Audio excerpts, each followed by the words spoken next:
In the heart of modern consumer culture, few brands are as universally recognized as Coca-Cola.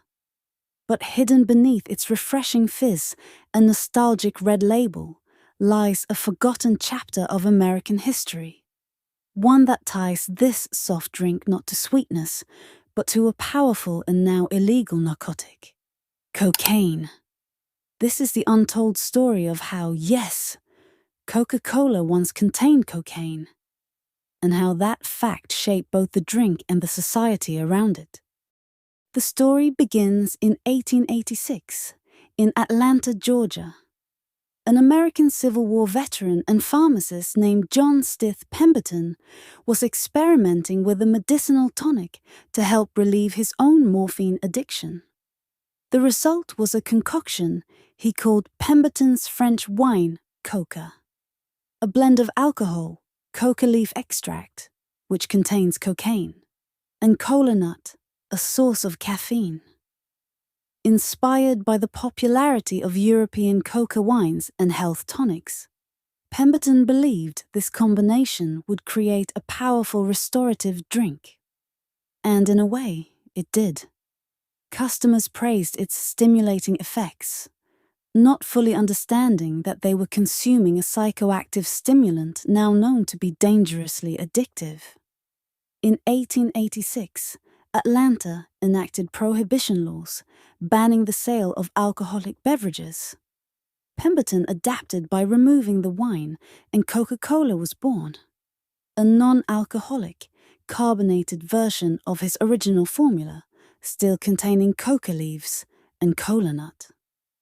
Thus, the name Coca-Cola refers directly to cocaine and caffeine. So, did Coca-Cola really have cocaine in it?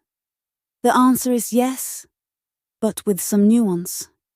The coca leaves used in early Coca-Cola formulations did in fact contain active cocaine alkaloids. At the time, the dangers of cocaine were not widely known, and the substance was legal and commonly used in medications, tonics, and even throat lozenges.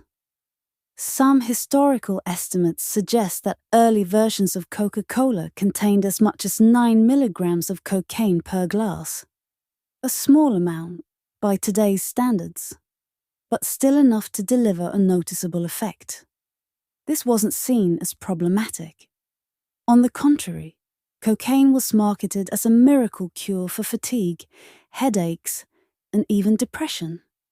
In a rapidly industrializing America, Coca-Cola's stimulating properties made it immensely popular, not just as a refreshment, but as a perceived health remedy. By the early 1900s, however, attitudes were changing.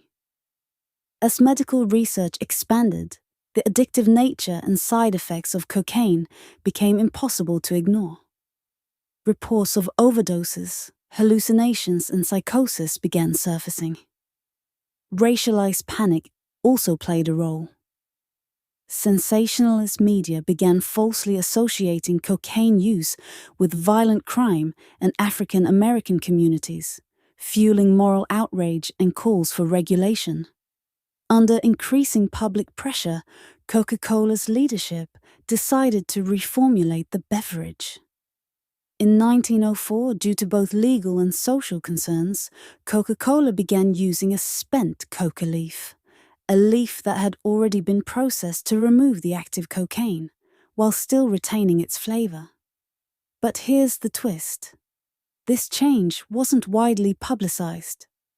The company quietly shifted its formula, maintaining its brand identity while eliminating the controversial ingredient. By 1929, through chemical processing innovations, Coca-Cola had completely removed even trace amounts of cocaine from the drink. One of the most astonishing facts is that Coca-Cola still uses coca leaves to this day, but in a highly regulated and legal way. Coca-Cola works with a New Jersey-based company called the Stepan Company, the only facility in the United States licensed by the Drug Enforcement Administration, DEA, to import and process coca leaves. These leaves, imported primarily from Peru and Bolivia, are decocainized under strict supervision. The cocaine alkaloids are extracted and sold for medical use, such as legitimate, regulated local anesthetics, while the decocainized leaves are shipped to Coca-Cola for flavoring. This process preserves the original taste and aroma of Coca-Cola while ensuring that the product contains zero narcotic effects. Today, Coca-Cola distances itself from its narcotic past. There are no references to cocaine in its marketing or official brand history.